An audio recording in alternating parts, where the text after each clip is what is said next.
بسم اللہ الرحمن الرحیم۔ السلام علیکم دوستوں، نئی ویڈیو میں خوش آمدید۔ ناظرین محترم، پاکستان نے نیا Saab 2000 Erieye early warning and control aircraft حاصل کر لیا ہے، اور ناظرین محترم اس ایئر کرافٹ کی ڈلیوری سویڈن کے ایئرپورٹ لنکوپنگ سے ایتھن اور وہاں سے سعودیہ کے شہر الریاض اور وہاں سے پھر پاکستان کی گئی ہے۔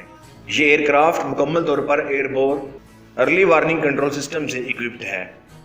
اس ایئر کرافٹ کو national security mission, border control, airborne command and control, disaster management coordination اور ایمرجنسی ایئر ٹریفک کنٹرول کے لیے استعمال کیا جاتا ہے۔ اور آپ کو یہ بتا دیں کہ اس جدید طیارے کا پہلا کسٹمر بھی پاکستان ہی تھا، اور یہ ایگریمنٹ جون 2006 میں سیب کمپنی سے کیا گیا تھا، جس کے تحت 6 سیب طیارے خریدے جانے تھے، اور یہ معاہدہ 6.9 بلین سویڈش کرونا کرنسی میں طے پایا تھا۔ لیکن مئی 2007 میں فائنینشیل پرابلم ہونے کی وجہ سے پاکستان نے اس معاہدے پر دوبارہ بات چیت کی، جس کے بعد 2 طیارے کم کرنے کے ساتھ 1.35 بلین سویڈش کرونا ریڈیوس کر دیے گئے۔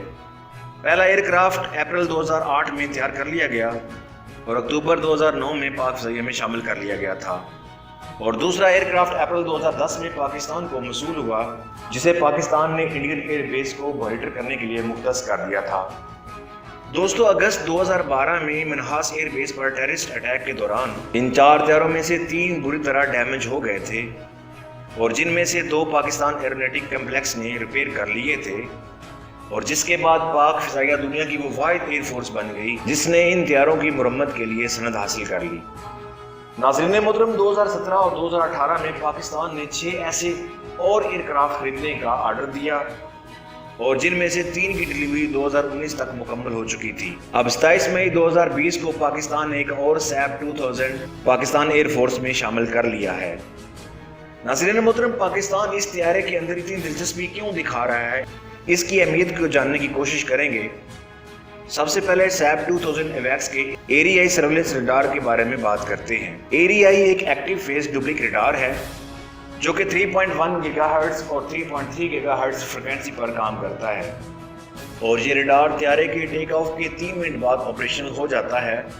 اس ریڈار کی آپریشنل رینج 450 کلومیٹر ہے اور ڈیٹیکٹیو رینج 350 کلومیٹر ہے۔ اس ریڈار کی انسٹرومنٹل رینج 450 کلومیٹر ہے اور ڈیٹیکشن رینج 350 کلومیٹر تک ہے۔ یہ سسٹم ملٹیپل ٹریکنگ سسٹم پر مشتمل ہے، یعنی دوستو یہ فضائی نگرانی بھی کر سکتا ہے اور سمندری نگرانی بھی کر سکتا ہے۔ یہ ریڈار دشمن اور دوست طیاروں میں فوری طور پر پہچان کر سکتا ہے۔ مطلب یہ کہ اس کے ریڈار سسٹم کے اندر اگر آپ کا اپنا طیارہ اور دشمن طیارہ دونوں آ جائیں تو یہ آسانی سے ان دونوں میں فرق واضح کر سکتا ہے، اور اس ریڈار کا انٹینا اس طیارے کے اوپر ہی نصب ہوتا ہے۔ اب بات کرتے ہیں سیلف پروٹیکشن سسٹم کی۔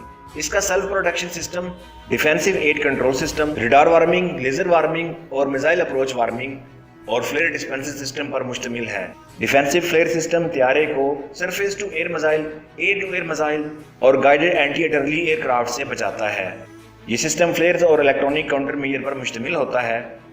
اور اگر اس طیارے کی انجن کی بات کی جائے تو اس طیارے کے اندر روز رائس کے 2 AE2100 turbo craft engine fitted ہوتے ہیں، جو کہ 3095 کلو واٹ انرجی ڈیولپ کرتے ہیں۔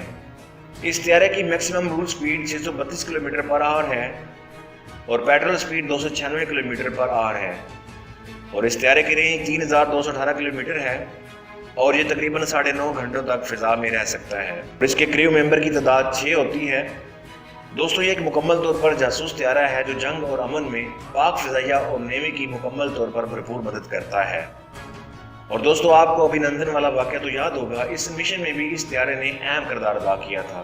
اس طیارے نے اپنی فضائی حدود میں رہتے ہوئے دشمن کے 450 کلومیٹر کے ایریے کی فضائی نقل و حرکت کی جاسوسی کی، اور 27 فروری کو ہمارے پائلٹس کو آگاہ کیا تھا کہ کچھ مہمان آنے والے ہیں۔ تو دوستو، امید ہے آپ کو یہ ویڈیو پسند آئی ہوگی، لہٰذا اپنے دوستوں کے ساتھ ضرور شیئر کیجیے گا۔ میں ملتا ہوں ایک نئی ویڈیو کے ساتھ، تب تک کے لیے اللہ حافظ۔